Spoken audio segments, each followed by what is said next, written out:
Good evening, everyone. This is Kanika Gupta, your TA for this session. And as we have been doing the session earlier, we'll first have a revision of what you guys must have studied in the last week, and then we'll proceed towards the question answer session. We will discuss about the questions in the assignment, and then we'll discuss the questions that I have brought for you guys. Okay, so we'll proceed that ways, and if you have any confusion, you can ask in between, you can ask in the end of the lecture. That is totally up to you, no issues on that. So yes, let's begin.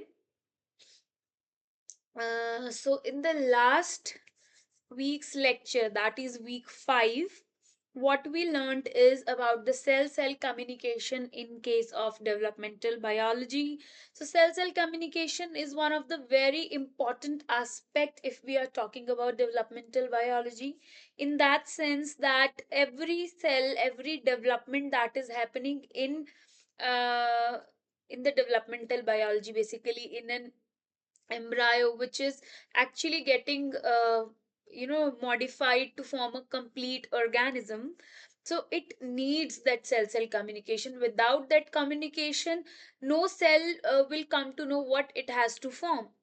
The signal will come from another cell, will come from some kind of an inducer, some kind of a chemical, which will tell, although that will be a biochemical, but that will tell that yes, you have to form this, or some gene will be activated, and that activated gene will release some kind of a protein, some kind of an a biochemical compound that will reach to other cells and tell that you have to form this, and you have to form this till this extent, or whatever mechanism that is happening. So basically cell communication is one of the very important aspects of developmental biology. So the big question of here we are taking up cell communication with respect to morphogenesis, basically how the morphology of cells is decided, what induces cell to become what. That is all what will be discussed under this topic, that is cell communication. So the big questions of morphogenesis was, how are the tissues formed from population of the cells? Because we all know a tissue is formed of a population of cells together come to make a tissue, and then these tissues will come together to form a whole organ. Okay, so tissues generally have a similar kind of cells, but an organ can have different kind of cells. Okay, because different kind of tissues come together to make that organ. So, how are the organs constructed from tissues will also be answered through cell communication. How do organs form at right locations? How do cell migrate to right locations? Again, a cell communication method, cell attachment method. How do organs and their cells grow? How do organs achieve the polarity, that which pole will be animal pole, which pole will be vegetal pole, which pole will develop into what, which pole will give rise to what kind of cells, which side of cells of which pole will start invagination first, and everything that is all of the aspects need cell communication method to pass on the information from one cell to another cell, to tell them that you have to perform this function, you have to form that, you have to form that. That is all will be decided by cell communication. So, Towns and Holtfreter experiments showed that differential cell affinity, which is again responsible for morphogenesis, cells do sort.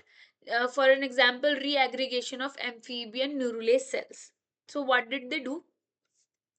They took a piece of the epidermal cells, the presumptive epidermal cells, a piece from the embryo of one amphibian, and it neural plate cells from the another one. They mix the cells, spontaneous reaggregation, and then segregation of cell types happened. And then again, the cells, whichever cell was supposed to form whatever, because they have just mixed the cells, they haven't given them any position or something, but cell had that knowledge that I have to form this, and I have to relocate to this location. So segregation of cells happened by their own, because they had that information, they had that communication. So obviously the outside layer is formed by the epidermal cells, and the neural cells will form the neural part that they were supposed to form inside this layer of epidermal cells. So obviously this was the experiment of Townsend Holfretter, who actually proved that cells do sort. They have that information that which cell is supposed to form what. Okay. uh, Again, the experiments continued. The final position after sorting reflect embryonic positions. So reaggregation of embryonic cells showed the selective affinity also. So what they did is the epidermis plus mesodermal cells also they did the same experiment with, and they sorted into what they were supposed to form. The epidermis formed the epidermal layer, the outer layer, and the mesoderm further led to the formation of the organs or different kind of differentiation had to undergo. Same goes with the mesoderm and endodermal cells. So mesoderm and endodermal cells also showed this kind of an segregation, and took their positions that they were supposed to form. So obviously sorting reflect this embryonic position. Sorting of the cells basis on the information they carry tells us that which cell is supposed to form what, which cell of the epidermis also was supposed to form which part of the epidermis. So that position is also understood by these kind of an experiments, because cell has that knowledge that I am supposed to form this and I am supposed to form that. Okay, so same happened with the combination of epidermis, mesodermal, and endodermal cells. They form the they actually reach the location they were supposed to reach in the whole embryo. And same goes with the neural plate or epidermis cell, as we have seen earlier also. Neural plate plus axial mesoderm plus epidermis, they also knew that what they were supposed to form. So the cells also have a selective affinity for the cells they were supposed to interact with, not with every cell. They also have that information which makes them selective, which tells them that you have to sort this way only. Okay. So, reaggregation in later stages, reconstitution of skin from cell suspension.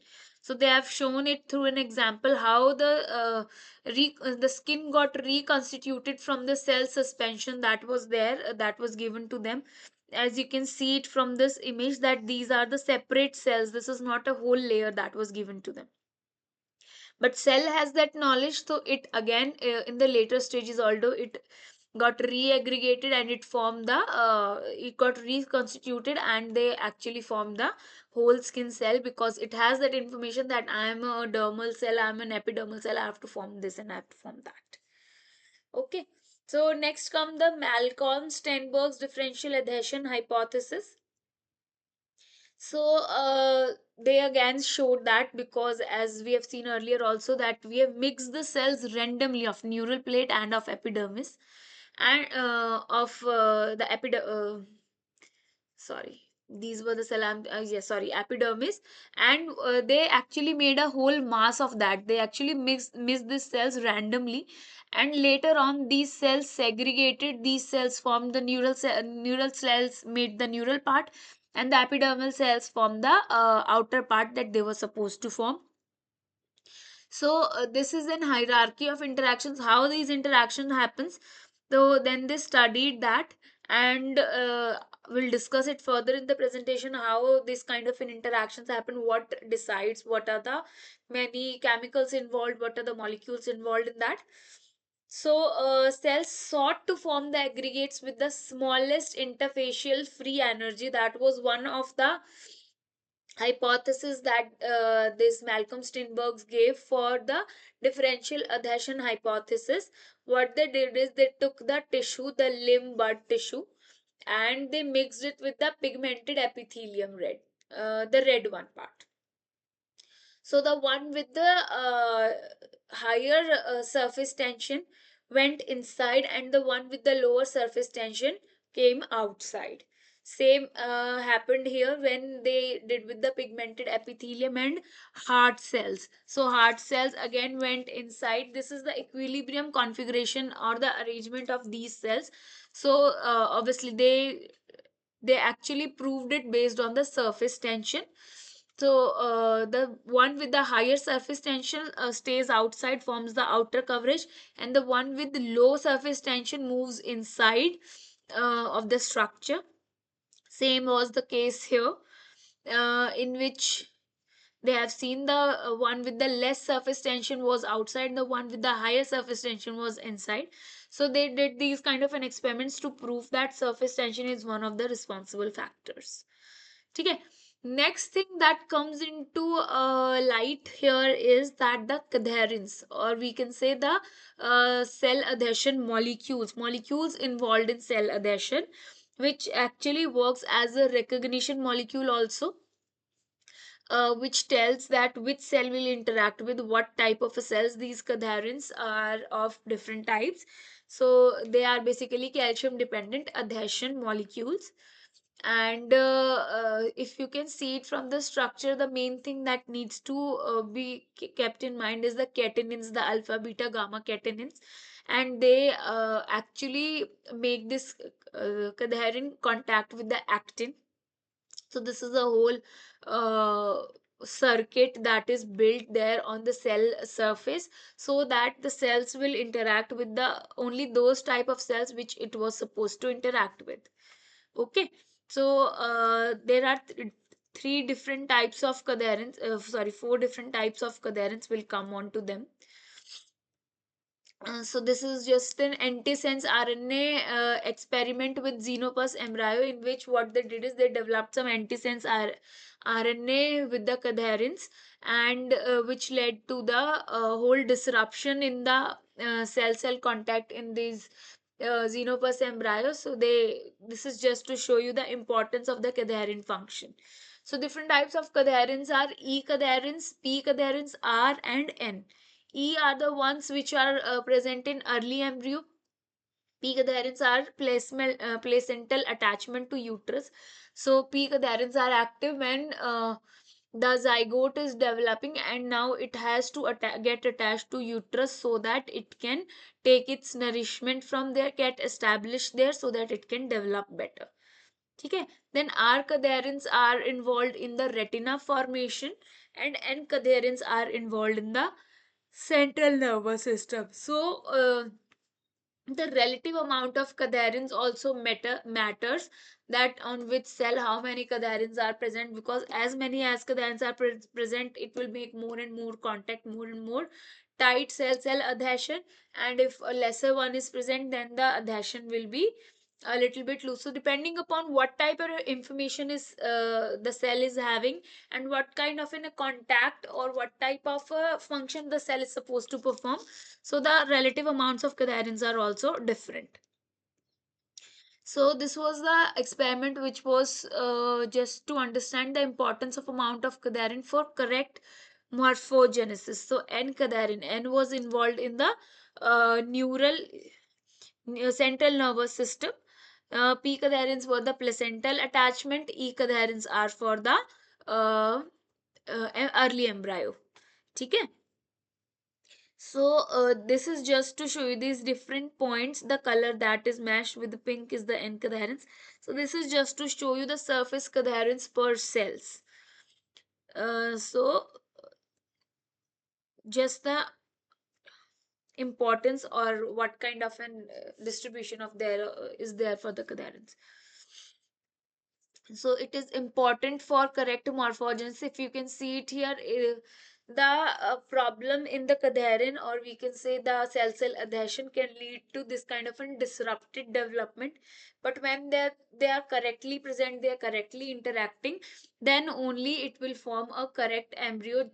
This is then basically an comparison between the cells which have a faulty cadherin to the ones which has a perfectly developed cadherin molecules. Okay. Okay, so one more example here is this, in which they have shown that how cadherins are important for morphogenesis. So if you can see it here, these cells, the presumptive neural tube cells, they have an N cadherin developed here. Depending upon the development of encadherin, the abundance of encadherin or positional effect of encadherins, these cells will interact with each other to form the neural tube. The depression will develop, they will completely develop into the neural tube that will further lead to the development of the brain in that particular organism. So it totally depends upon ki what kind of a cadherin is there, what kind of an interaction is there.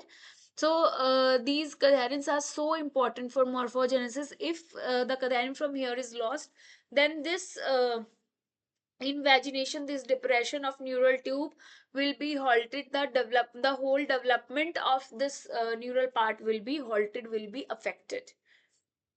Okay.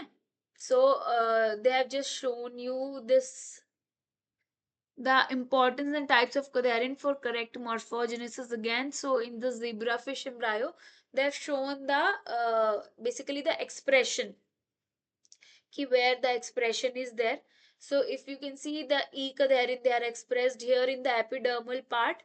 The neural cadherin are present mostly in this neural tube part, but obviously somewhere distributed here also. So in wild type situation, this depression, this invagination is happening and it is leading to the formation of a complete neural tube.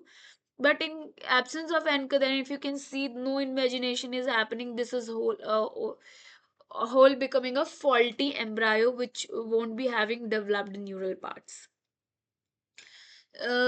Again, one more example is the frog gastrula injected with mutant N-cadherin. That means not working N-cadherin.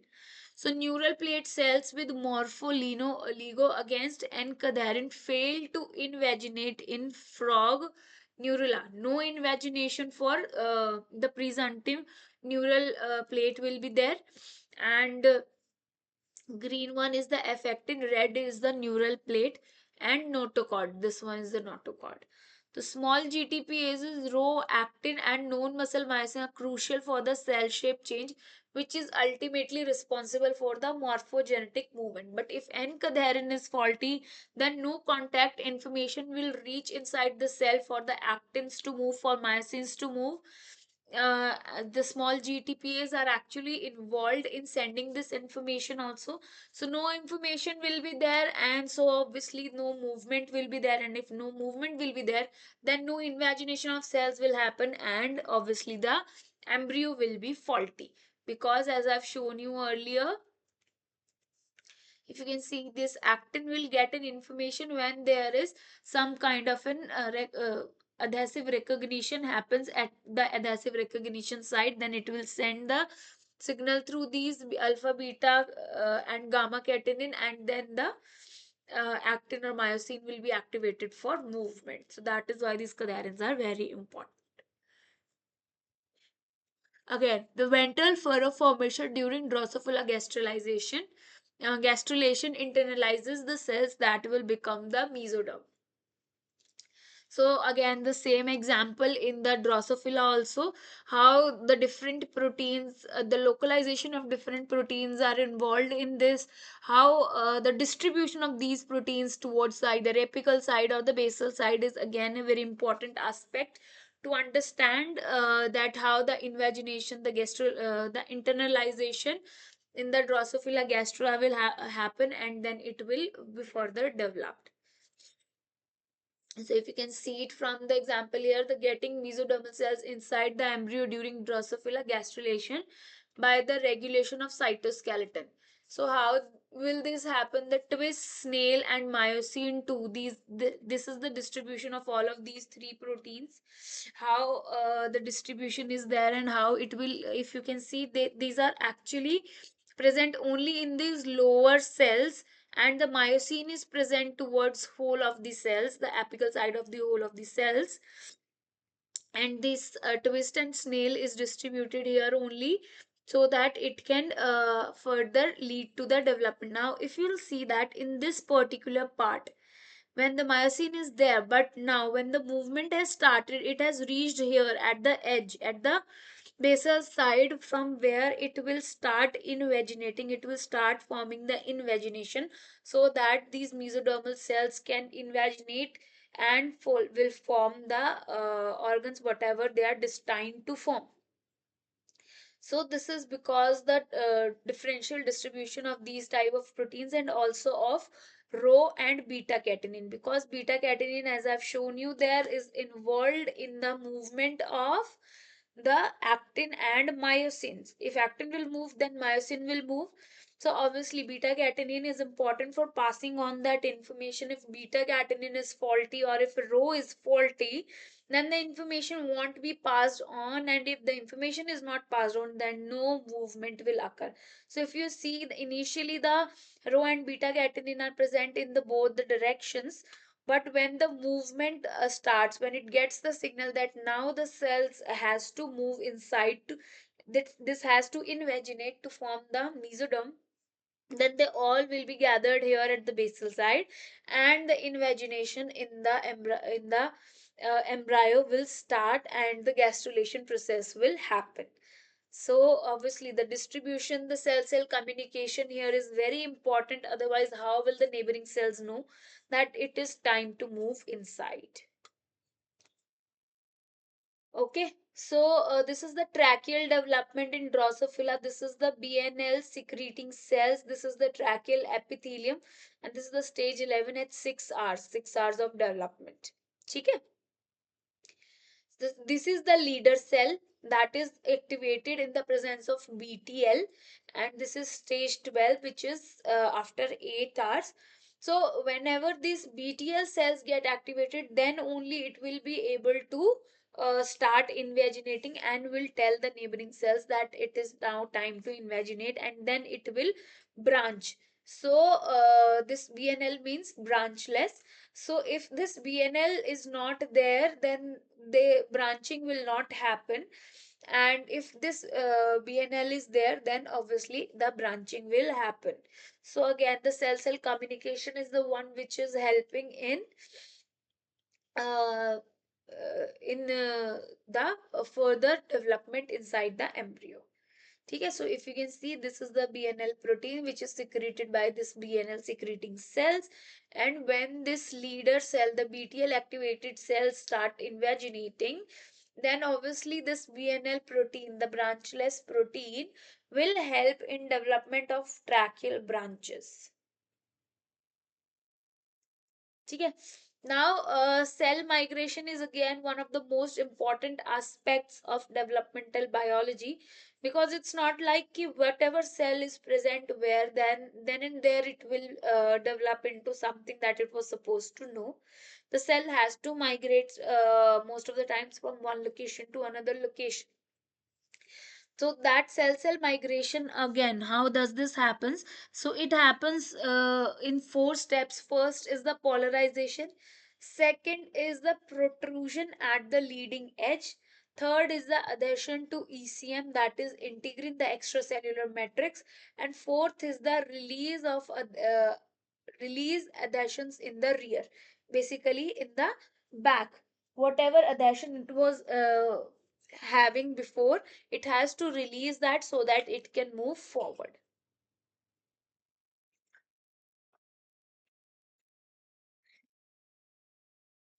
So if you can see it here, and these were the cells. Now it has to move.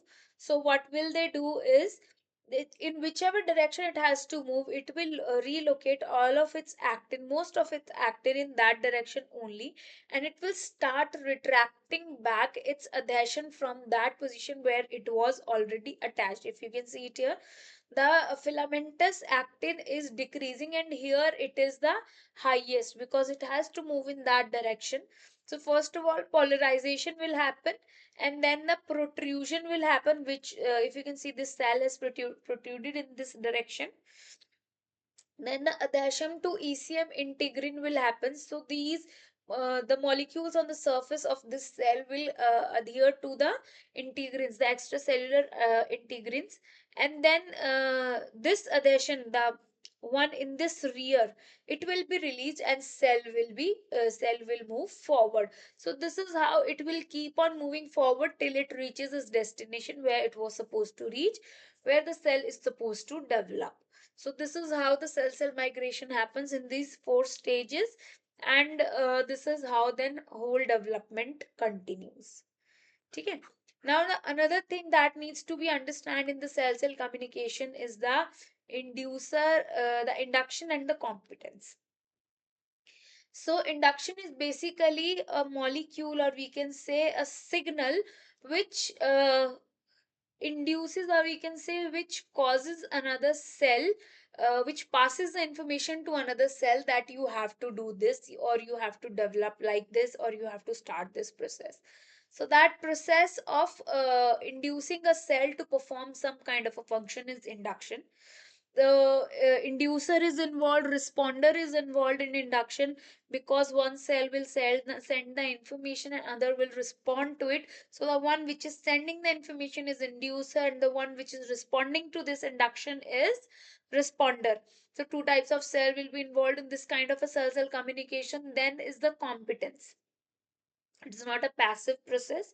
So competence is basically one cell has sent the information, but you should have that ability to catch that signal, to understand that signal, and to behave whatever the signal says. That ways you have to be ready. So the cells which are competent enough, which has the ability to respond to that signal, is the competence, the inherent capability of the cell. This is the competence. So ectodermal competence and the ability to respond to the optic vesicle inducer in xenopus is what is being shown here. So it is the normal induction of lens by the optic vesicle. This is the optic vesicle, and this optic vesicle cannot induce ectoderm, that is not competent. So they have just shown it by an example that this optic vesicle can only induce the lens, because these lens cells are competent enough to be able to respond to the signals that is being sent by this optic vesicle, while the same optic vesicle is not able to induce. Just a moment, Jessica, so I'll just start the pointer. Yeah. While this ectoderm is not competent enough, so to receive the signal that is being sent by this optical vesicle to get developed into a lens. So obviously the induction is happening here, and this lens cell are competent enough to get the signal and to proceed in the same direction. Third is the optic vesicle is now removed, so no lens is being induced here. Okay. So obviously it should have that induction, it should have that inducer signal, then only these responding cells will able to form or perform in the same way that it was supposed to perform. Although they are competent enough, but if you won't be having the inducer, if they won't be getting the signal, so obviously they won't be able to respond also. Okay, so tissues other than optic vesicle is implanted, then also no induction happens. Why it is so? Because although the cells is competent enough, but if the signal is not right, if the cell which is providing signal is not the one which should be having the signal, or which has the ability to provide that signal, then also no induction will happen and the lens will not develop. So this is the importance of cell cell communication, induction, inducer, responder, and the competence ability. So this is again an example. PEC6 is essential in the anterior ectoderm to be able to respond to optical vesicle. Okay. So this is the midbrain, forebrain. This is the lens pit. This is the lateral nasal prominence, and this is the nasal bit, and this is the medial nasal prominence. So this is the uh, actual developmental pattern. This is the wild type developmental pattern. While in the absence of this PAX6 signal, no development is there. So if you can see it here, it is developing just fine, it is developing the way it should develop, but here everything is absent because there is no PAX6 signal is there. So no eyes will be formed, and then obviously no further structures will be formed. So the recombination experiments were done on this. So in the wild type situation, optic vesicles are wild type, surface ectoderm is wild type, then obviously lens induction will happen. But if optic vesicle is PAX6 mutant, then surface ectoderm being the wild type will not be then also the lens induction will be formed because it has some kind of an information. But if the optic vesicle is wild type but surface ectoderm is PEG6 mutant, then obviously the cells are not competent enough, so it won't be able to induce the lens. Then if both are mutant, that is the optic vesicle also and the surface ectoderm also, then obviously there will be no lens induction because there is no signal, there is no competent cell, so how will it develop? Okay, so it will remain such as a mass of cells. So the sequential induction of lens in amphibians, how does that happens? So cleavage happens, blastula forms, then gastrula forms. The signals start getting the endoderm, the mesoderm, the ectoderm, all will start forming. Now at the end of the at the after the blastula forms, this endoderm, the cardiac mesoderm, and the optical vesicle retina, they are the actual inducer tissues which start the induction. So they will start the induction, there will be some response in the head ectoderm, and when they'll start the induction, then the placode will form, then a vesicle will form. So continued differentiation and growth will happen, and the maintenance will happen so that the fibers will form, and ultimately when there will be an adult, the complete lens will be formed. So it is not like a single molecule is involved in actually inducing this kind of an expression. No, there are a whole process going on. You're just seeing about a single molecule, but there is a whole process going on, and it starts from the early development only. It's not like it just starts anyhow at any time in the development. No, everything is sequential, everything is planned, and all of this information is stored inside the genome. And when which gene is needs to be activated and which gene needs to induce what or proceed in what direction. Okay. So there's a sequential and additive effect of multiple inducers also. So here is this ectoderm is being neuralized and the signal is coming from this dorsal mesoderm. This is the mid gastrula stage, and this presumptive retina tissue is also being formed. This is the presumptive lens ectoderm, and this presumptive lens ectoderm is getting a signal from the endoderm. So these are all inducers which are inducing the cells of the ectoderm in the sequential and additive way so that they can form what they were supposed to form.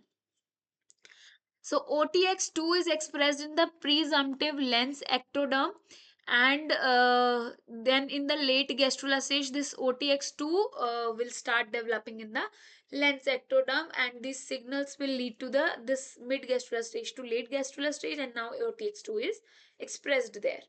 Now OTX2 and PEG6 expressed in the presumptive lens ectoderm.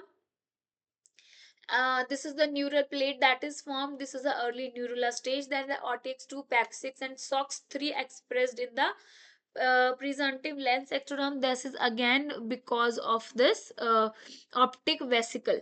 This optic vesicle will send the signal here, and these signals will start inducing them to express these proteins because these are development for the these are important for the lens development and also for the induction of the nearby cells to form whatever they are supposed to form.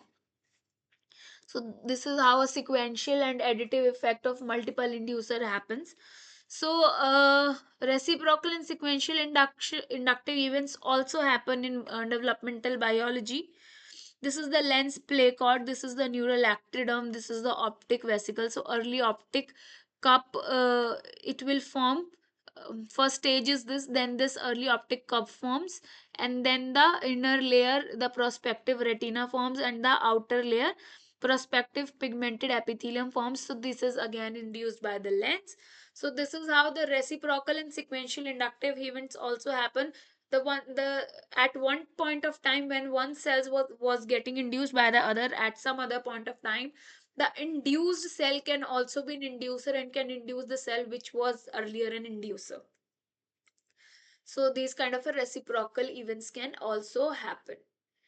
Okay. So this is again an extension of that, how this cornea is formed, how one cell is inducing other, and how the reciprocal can again happen. So we can see it here, what they wanted to say. So in the early gastrula stage, which was supposed to be a prospective ectoderm, in the late gastrula, it formed the prospective neural plate, which later on formed in the early neural stage as prospective optic cup, and then in the mid to late neural stage, this is form the optic vesicle. This optic vesicle then later on form the optic cup, which lead to the formation of the neural retina and the pigmented retina. Neural retina is that retina which has these rods and cone cells, which had the neural supply. Then this prospective neural plate from the late gastrula stage also formed what prospective epidermis, which lead to the formation of prospective lens ectoderm. Prospective foregut and prospective hurt also induced this prospective lens ectoderm formation. Then the optic vesicle came into action and it led to the formation of the lens placode. Then this lens placode induced this optic vesicle to form the optic cup, and this lens placode itself developed into the lens vesicle. Now this lens vesicle actually induced this optic cup to form the neural retina, and this neural retina then induce this lens vesicle to form the lens. So this is how a reciprocal induction and a sequential induction is happening. And the prospective ectoderm was also getting induced by the lens vesicle to form the cornea. So this is how the inductions in the sequential way undergoes to form the complete mouse lens. Okay, so the two main models of inductive interaction is, first is the instructive interaction, second is the permissive interaction. So general principles of instructive interactions are the, in the presence of tissue A, responding tissue B develops into a certain way, which we have seen earlier. PAX 6 example. In the absence of tissue A, responding tissue B does not develop in that way, obviously. In the absence of tissue A, but in the presence of tissue C, tissue B does not develop in that way again, obviously, because now it will take up the signals as given by tissue C. In the permissive interaction, it is totally instructive what kind of instruction a cell is getting. In the permissive interaction, inducer provides only a suitable environment, responder has already been specified. Okay, so permissive interaction is inducer provides only a suitable environment.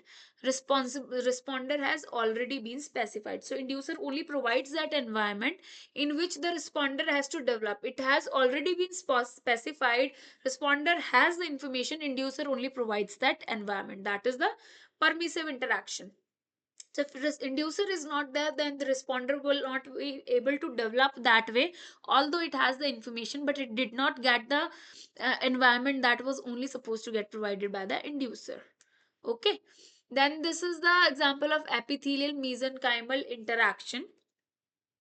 What it does is, this is the wing epidermal epithelium, and this is the source of dermal mesenchyme. This When the dermal mesenchyme was taken from the wing, it developed into a wing feather. Specific induction happened. When it was taken from the thigh, then it knew it was supposed to form the feather, so it developed into a thigh feather. When it was taken from the foot, then again it formed the scales and claws. The specific induction, what kind of an induction we are giving to the epithelium, it will develop in that particular type of the cells what they were supposed to make. So it was taken from the wing, so it developed in that kind of a thing for which the induction was given to it.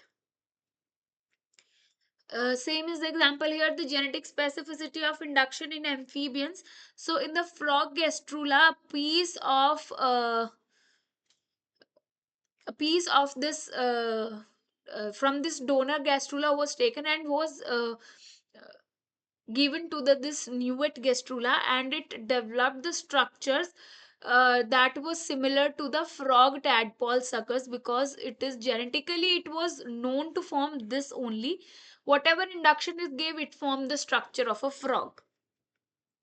When the Newt gastrula thing was transferred to frog gastrula, then again the frog tadpole with the Newt balancers, because it developed, although it got the induction, so it developed, but it developed only that kind of structure which it already knew how to form and what to form. Uh, then the mechanism of induction, there are major type of interactions that are there for the induction for the cell cell communication are paracrine signaling, juxtacrine signaling, endocrine signaling or autocrine signaling. ठीक है, these are the three types of signalings. For juxtacrine signaling, uh, this is how the adjacent kind of cells get the signal. They cells needs to be on contact for juxtacrine kind of a signaling. Paracrine signaling, the basically the diffusion of signal happens from the inducer cell towards the cells that needs to respond. In case of endocrine signaling, it will send the signal to the far away distant. Autocrine will signal itself only to develop what kind of a thing it needs to be developed. ठीक है?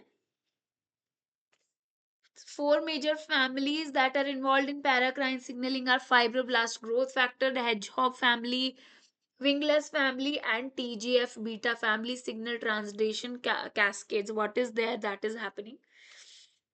So this is the ligand binding domain. This is the tyrosine kinase. Basically, this is the dormant tyrosine kinase domain, and this is the receptor which will get the ligand. So this was released by some inducer cell, and it has reached here. The receptor got its ligand, and the ligand, whenever it got bound, then the tyrosine kinase got phosphorylate each other. So now it has gotten activated due to phosphorylation. Now after phosphorylation, it will start that internal cascade that it was that was supposed to perform, and that is how an active responding protein is formed. So now this ligand is actually not itself entering inside the cell, but it is sending the signal through different kind of a cascades. So this is how this whole signaling proceeds in this. So fibroblast growth factors and the RTK pathway, many members like FGF1, FGF2, FGF7. FGF1 is responsible for regeneration, FGF2 for blood vessel formation, FGF7 for skin development, and FGF8 for the limb development and lens induction. So depending upon what kind of a signal is there, that kind of a cascades develops inside, and that kind of a development happens. They follow the RTK pathway, the receptor tyrosine kinase pathway. So this is the RTK pathway. This is seen in the vulva development in the C. elegans, the eye development in Drosophila, and cell proliferation in case of humans. So when the ligand gets attached to this RTK, the receptor tyrosine kinase, this receptor tyrosine kinase gets attached to this gap protein. They actually phosphorylate each other, and this phosphorylated proteins is get attached with the gap. Then this gap will start this GTP cycle, and this RAS will interact here. This RAS either will be activated or inactivated by this GDP or GTP kind of cycle. Then after this RAF molecule is activated, the MEK, ERK, and finally the active transcription factor reaches the DNA where it was supposed to bind, where the binding site is there, and then it will activate that particular gene. So this is how this whole process happens, and finally uh, we get an active molecule which the signal is sent, and now it will proceed in the direction it was supposed to perform. So this is the activation of MITF by RTK pathway and melanoblast migration. Again, the same pathway, the receptor tyrosine kinase pathway.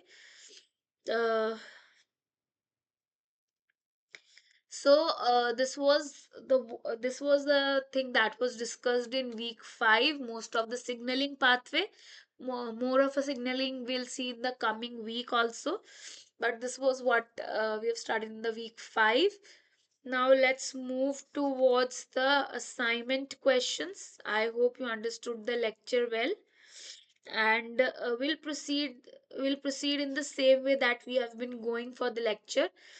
We'll first discuss the questions, and I would request everyone to answer in the chat box so that everyone can participate. And please participate, everyone. It is just for your revision.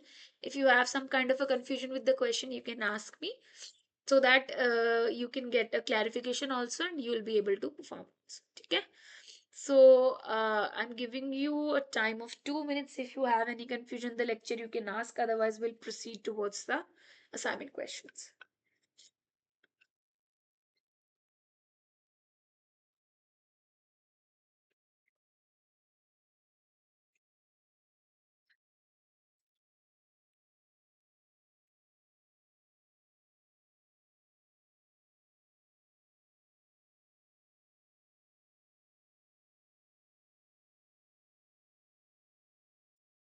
Any questions, everyone? You understood the lecture well. Now the signaling part has started. So this is mostly the cramming part. You have to learn which molecule is interacting with what and what is bringing the information where. So you have to keep that in mind.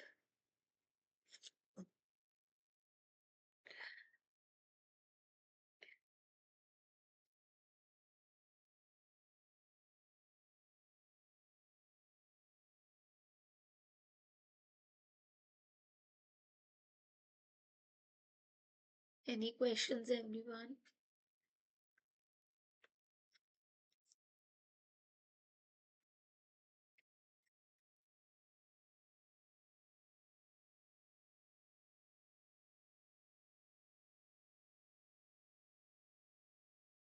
No questions? Should we proceed with the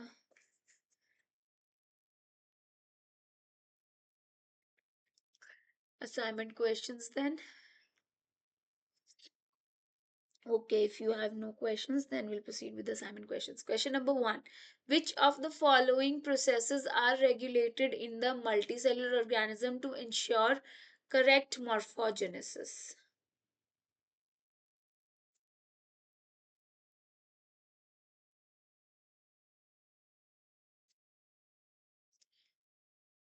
Question number one, everyone. I hope you're able to see the question properly. Tell me, which of the following processes are regulated in the multicellular organism to ensure a correct morphogenesis?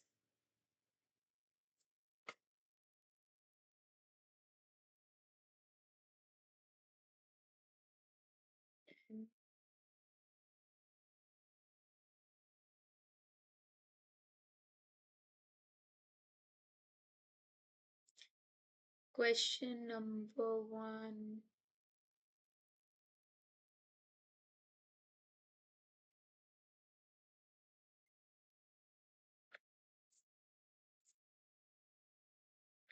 No one wants to answer?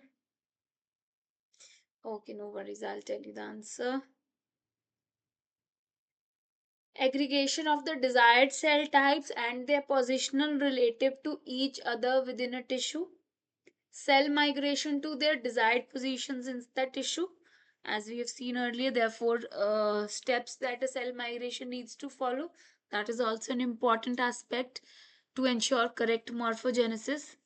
Then the growth of organs and their cells grow. Formation of an organ to attain a specific polarity.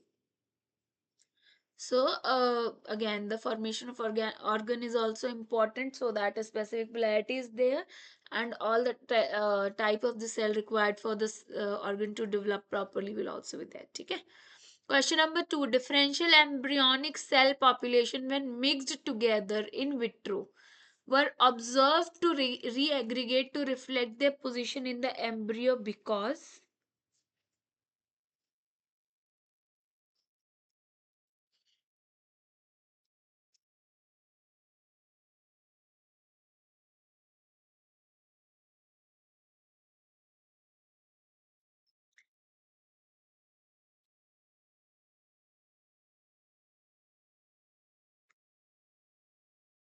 Question number 2. Differential embryonic cell population when mixed together in vitro were observed to re-aggregate to reflect their position in the embryo because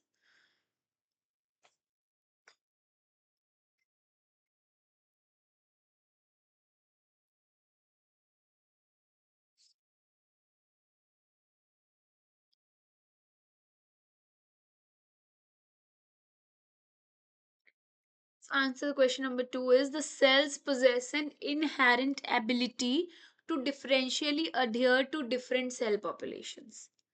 ठीक है different ability differential ability to inherent ability to differentially adhere to different cell populations. Question number 3. The selectivity in selective affinity arises due to, that is, why does a given cell type prefers adhering to some cell types but not all? Specificity तो है, that we understood, but why it is so? The question number 3.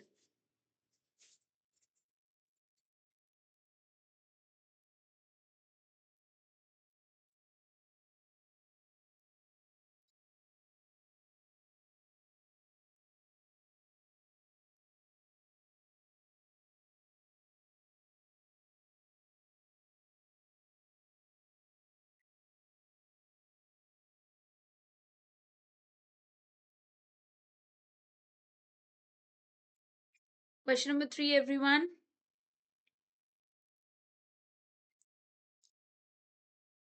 Okay, the answer is the difference in interfacial energy of different configuration of cell aggregates.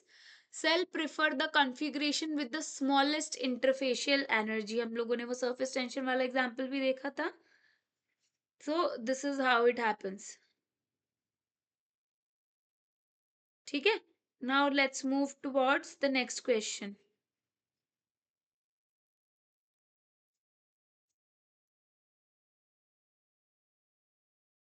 Question number 4. Which of the following is or are true statement? Which of the following is or are, well, there can be more than one statement which is true, is a true statement?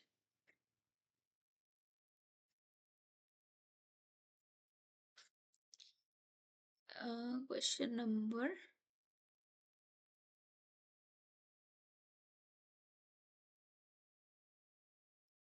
question number 4. Which of the following is or are a true statement? बताइए.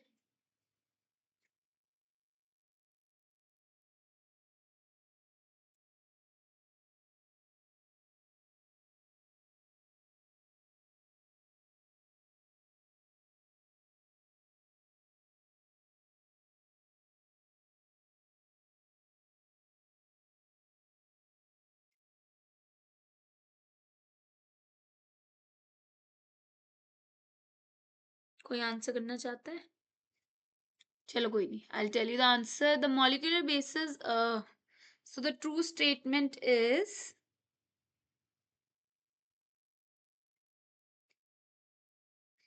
the true statement is the molecular basis of differential adhesion lies in the differences in the amounts of expression of cell adhesion molecules. This we have understood when we were studying about coherence. The molecular basis of differential adhesion lies in the differences in the amounts of expression of cell adhesion molecules.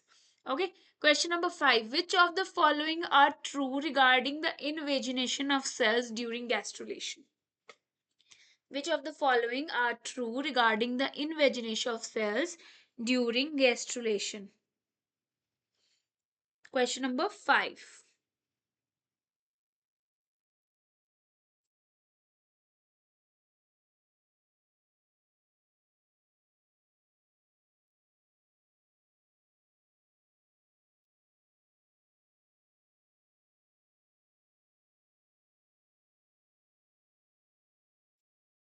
Question number 5, everyone. Which of the following are true regarding the invagination of cell during gastrulation?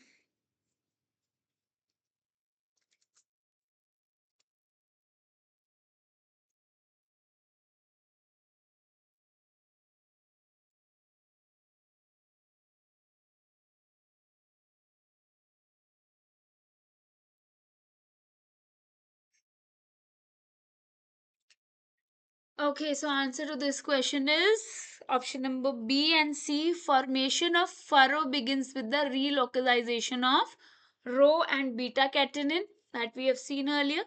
And in Drosophila, the mesoderm is formed from epithelial cells on the ventral side of embryo. That is why the furrow forms in case of the Drosophila. Okay, so the answer to this question is B and C. ठीक है. Uh, why the option 4 can be the answer is cannot be its answer?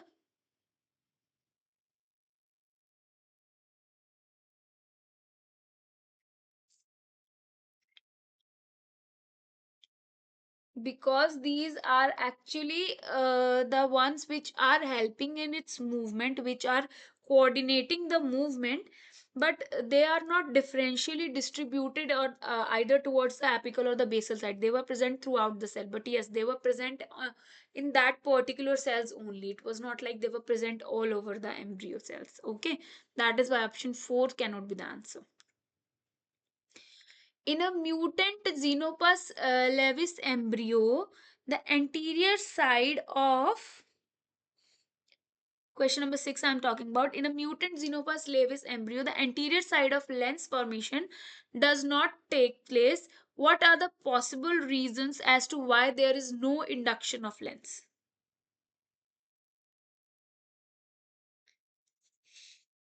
Question number 6.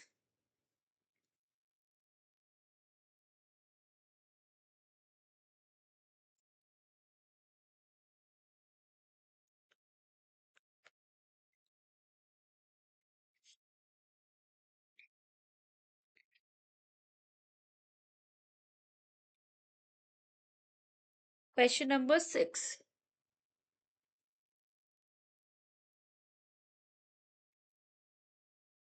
Anyone wants to answer question number 6?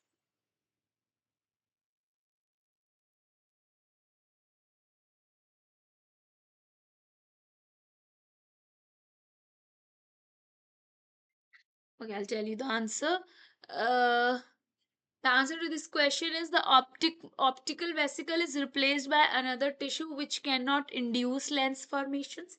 The head ectoderm is replaced by the trunk ectoderm, and the surface ectoderm expresses defective PAX6.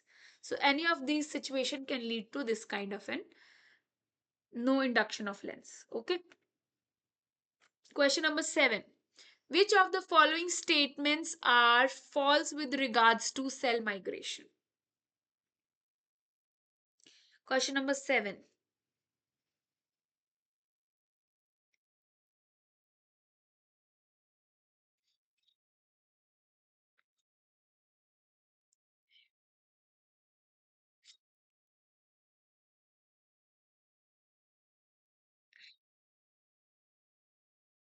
Question number 7, everyone. Which of the following statements are false with regards to cell migration?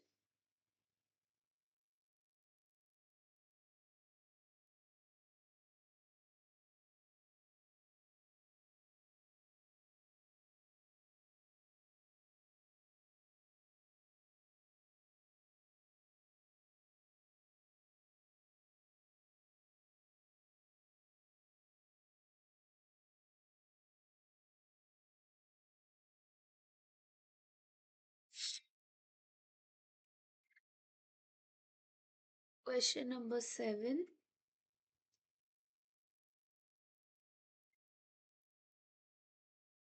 Okay, so answer to question number 7 is uh, false statement they have asked for the cell migration. So first statement that is false is statement 1, less filamentous actin is present on the moving side, which is not the case. And another option which is wrong is adhesion to ECM integrin happens before polarization of the cell, which is not the case. Adhesion happens at the third step, if you remember, during the cell migration. Okay. Next question. In the case of epithelial mesenchyme interactions, During the formation of cutaneous structures, which of the following is true? In the case of epithelial mesenchymal interaction during the formation of cutaneous structures, which of the following is true?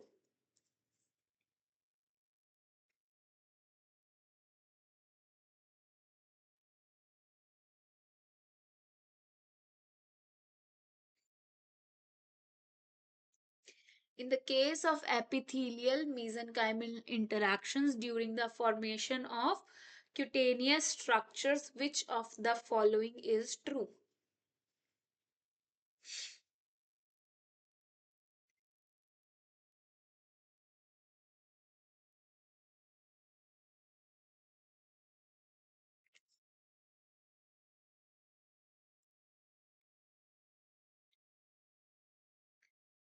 So, answer to question number 8 is region specific features of the epidermal epithelium are specified by the underlying dermal mesenchyme. ठीक है, region specific features of the epidermal epithelium are specified by the underlying dermal mesenchyme. And another option that is right is species specific features are determined the responding epithelium that we have seen in the epidermal mesenchyme epithelial mesenchymal experiment. ठीक है. Question number 9. The RTK pathway functions in which of the following contexts? The RTK pathway functions in which of the following contexts?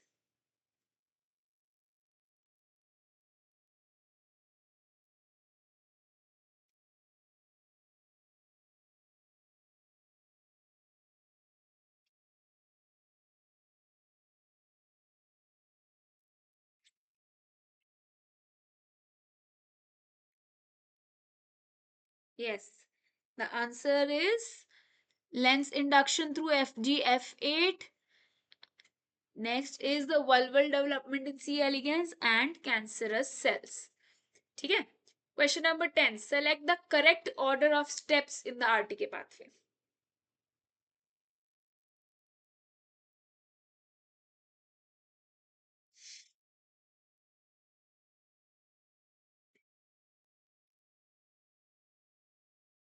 Select the correct order of steps in the RTK pathway. Question number 10.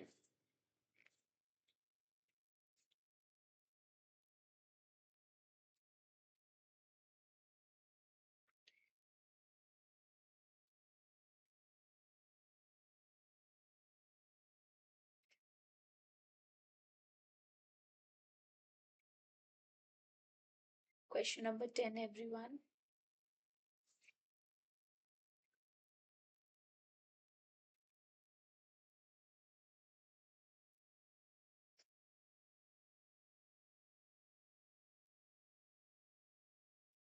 Select the correct order of steps in the RTK pathway.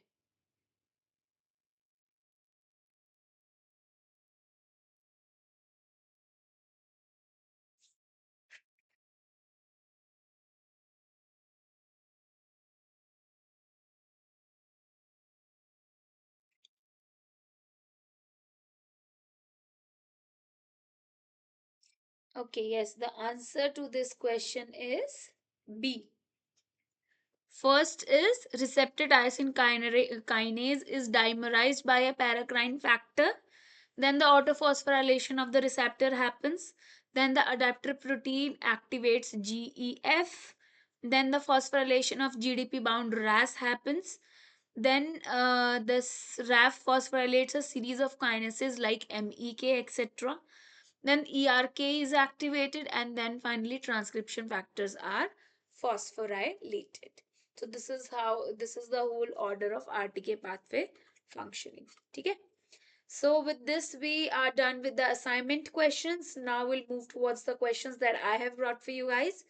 So I hope you'll be able to do it. I tried not to bring much difficult questions. Let's see.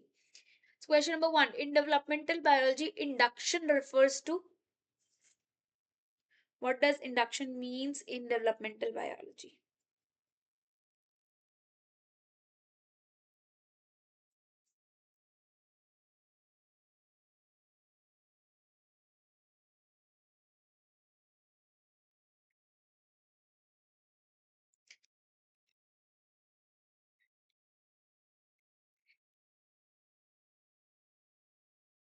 Yes, the answer is B. An interaction in which one group of cells influences the developmental fate of another. ठीक है? Question number 2. The tissue that sends a developmental signal during induction is called the.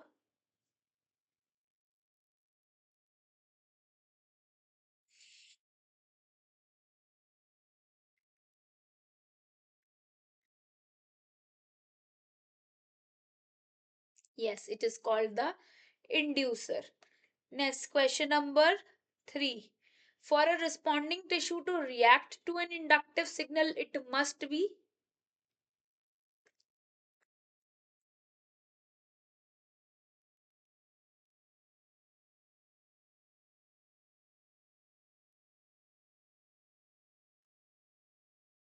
It must be competent enough, right? Competence of a responding cell generally depends on.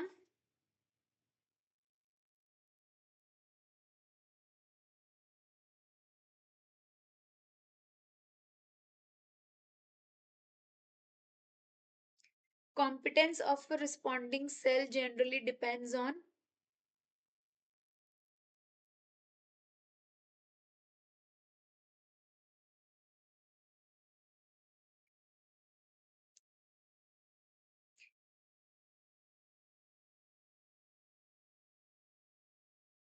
Question number 4. Competence of responding cell generally depends on. Yes, it's expression of the appropriate receptor and intracellular response machinery. Because if there is no intracellular response machinery or there is no appropriate receptor, then obviously the competency will not be there in that particular cell. ठीक है? Question number 5. A signaling molecule that acts on nearby cells after being secreted is involved in.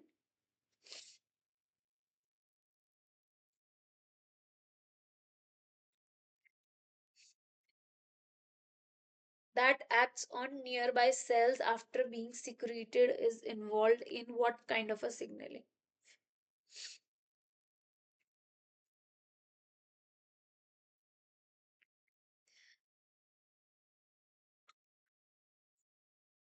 Yes, it is paracrine signaling. Right. Next question. Juxtacrine signaling requires what?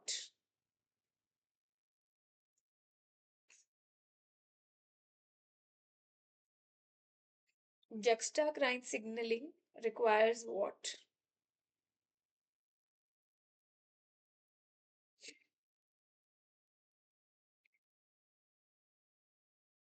Juxtacrine signaling requires what?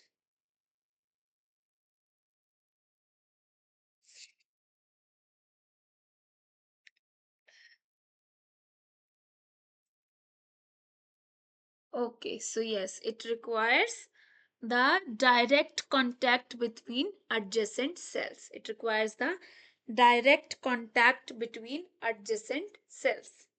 ठीक है? We have seen the picture also for juxtacrine signaling. Juxta means in vicinity, in contact. ठीक है? Okay. So, next question. Notch signaling is classified primarily as juxtacrine signaling because although notch signaling we haven't studied about yet in the videos, but if any one of you knows, then that would be great. Otherwise, I'll tell you the answer. So question number 7, although as it is a juxtacrine signaling, so if you guys can make a wild guess.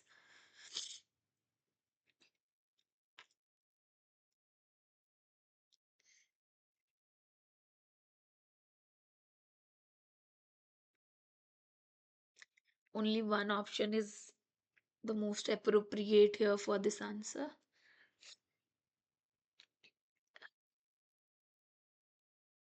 Notch signaling is classified primarily as juxtacrine signaling because yes, it is a notch ligands and receptors are membrane bound, so they are present attached to each other basically. In notch pathway, delta or serrate generally acts as the, again a question not we have studied about, but if any one of you wants to guess or if knows that, delta or serrate generally acts as in the notch pathway I'm talking about.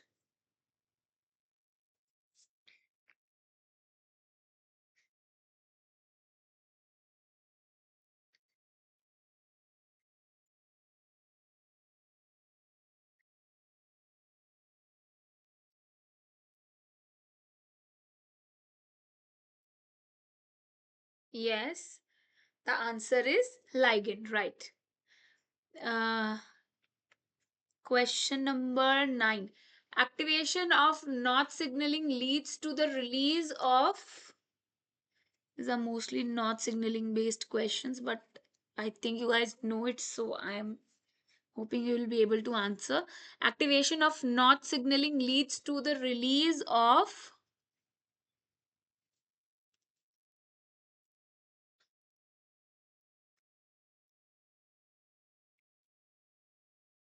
Question number 9, everyone. The activation of notch signaling leads to the release of.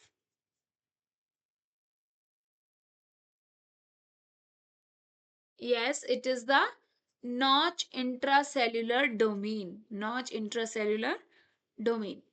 ठीक है. Next question. The cleaved notch intracellular domain regulates transcription after association with. The cleaved notch intracellular domain regulates transcription after association with.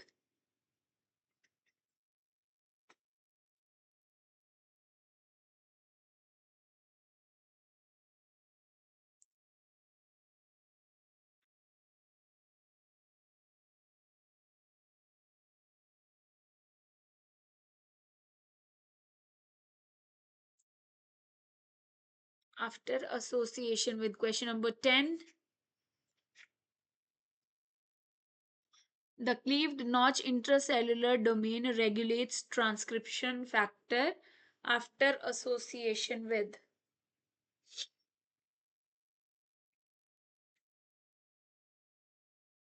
Okay, I'll answer the question. This is option A, CSL SUH type nuclear transcriptional regulator. ठीक है? Next question is lateral inhibition is a process in which, again a concept you haven't studied in the last two lectures, but again I'm hoping if you guys know it, otherwise I'll tell you the answer. Question number 11, I'm letting you try it. Lateral inhibition is a process in which.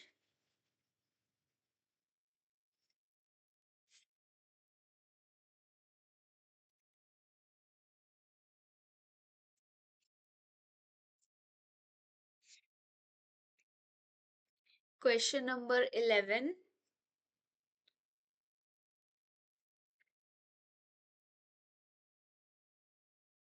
Question number 11, everyone.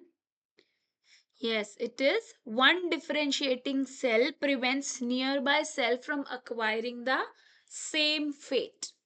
Okay, from acquiring the same fate. Question number 12. Receptor tyrosine kinases are activated commonly by. Receptor tyrosine kinases are activated commonly by.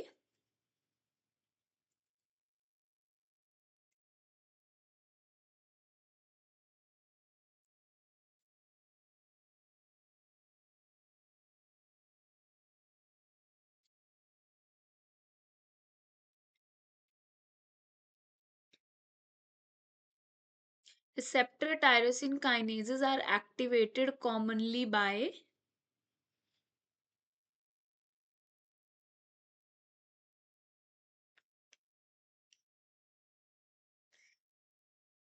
Yes, ligand induced receptor dimerization and autophosphorylation. Right. Okay, question number 13. Now we are moving towards. RAS is active when it is bound to. Very easy question. You have just studied about RTK pathway. So RAS is active when it is bound to.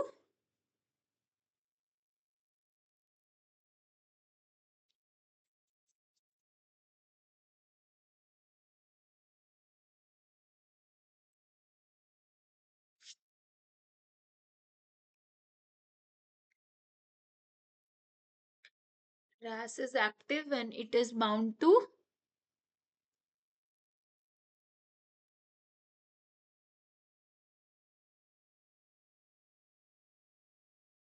Yes, when it is bound to GTP, क्योंकि GDP के साथ जब वो bound होता है तो that is inactive state. ठीक है. A guanine nucleotide exchange factor activates RAS by promoting what? Just similar to the question above. In a changed language, exchange of what?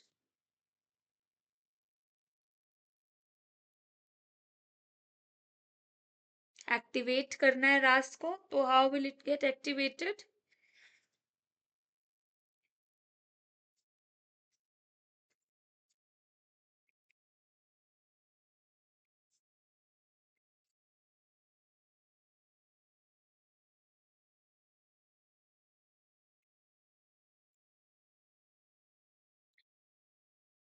Exchange of, yes, exchange of GDP for GTP. Exchange of GDP for GTP. ठीक है. Question number 15. The canonical RAS map के cascade is correctly ordered as. बताइए. The canonical RAS map के pathway cascade is correctly ordered as.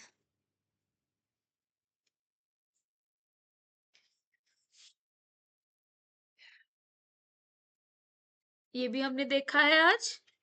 So answer this.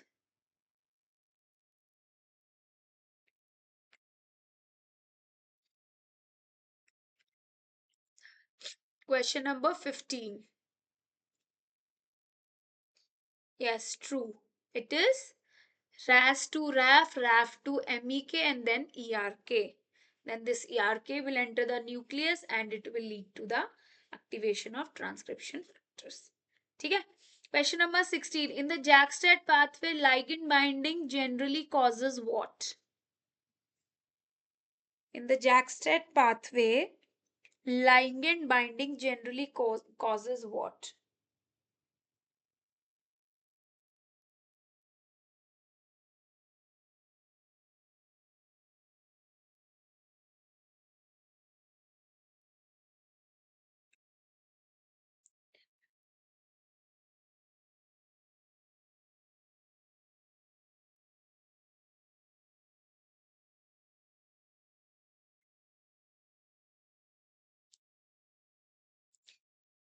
In the JAK-STAT pathway, yeah.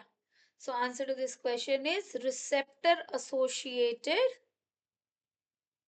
JAK proteins to phosphorylate each other and the receptor.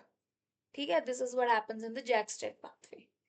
Question number 17. Activated STAT proteins usually regulate transcription after.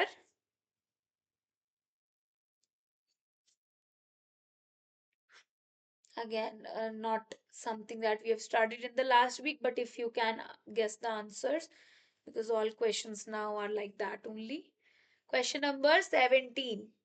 Activated STAT proteins usually regulates transcription after.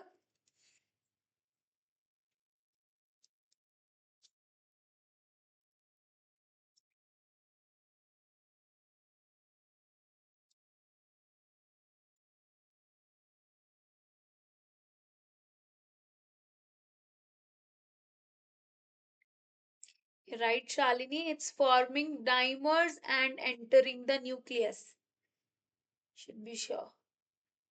Don't ever doubt your answers, okay? Otherwise, you'll not be able to perform well in competitives.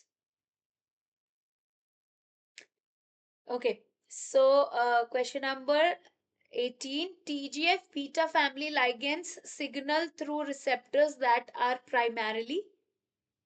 Again, a question, not something we have studied in the last week, but if you guys can guess the answer and if you guys know the answer. TGF beta family ligands signal through receptors that are primarily.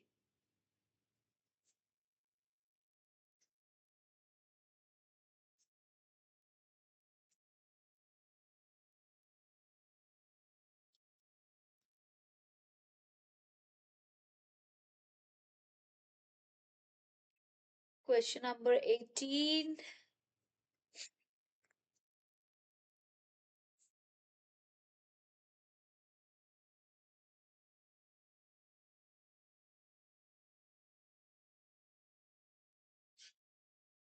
Yes, receptor serine threonine kinases. Serine threonine kinases. In the canonical TGF beta signaling, the activated type 1 receptors phosphorylates what?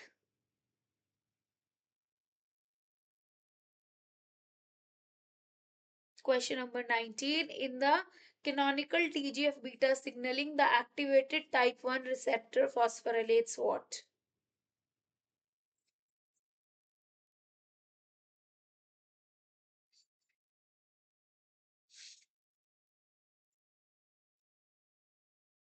Question number 19.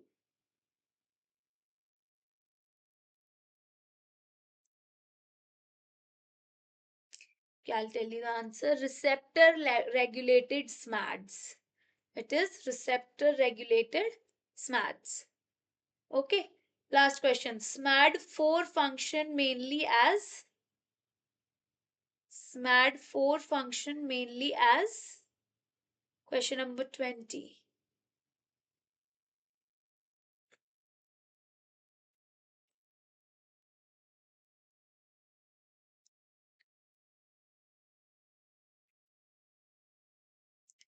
So it is a common SMAD that complexes with receptor regulated SMADs for nuclear gene regulation.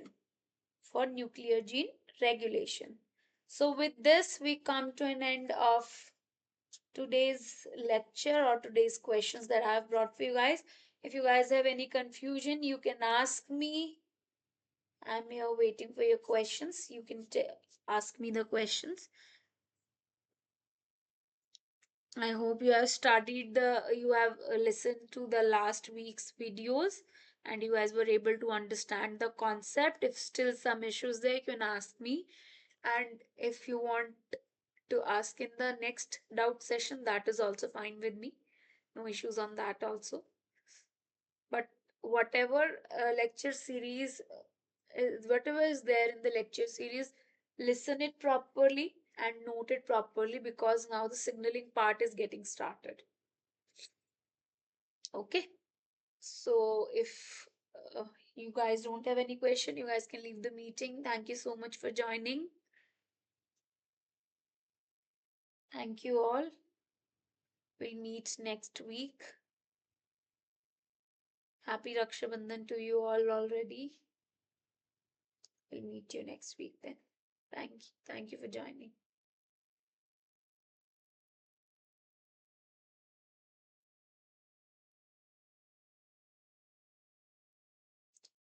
Okay, everyone, leave the meeting if you don't have any questions.